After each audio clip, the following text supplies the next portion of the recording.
Welcome again to Budget with Brian. I'm not sure if I told you the other day that I'd got this Titan chainsaw. It was a bit of a bargain from Screwfix at £40. It's a 2000 watt chainsaw and it's got a 400 or 16mm, 16-inch blade. I've connected it up, I've filled it up with oil.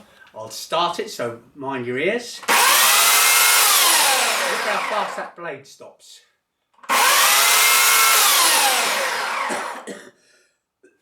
Excuse me.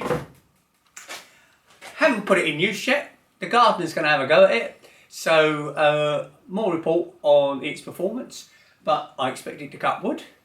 I expect it to fail at some point. At £40, do I care? No, it got me out of trouble when I needed it. Thank you again for watching Budget with Brian. Don't forget, we're on Instagram, Facebook and Twitter. By all means, let's have some comments, and more importantly, don't forget, subscribe.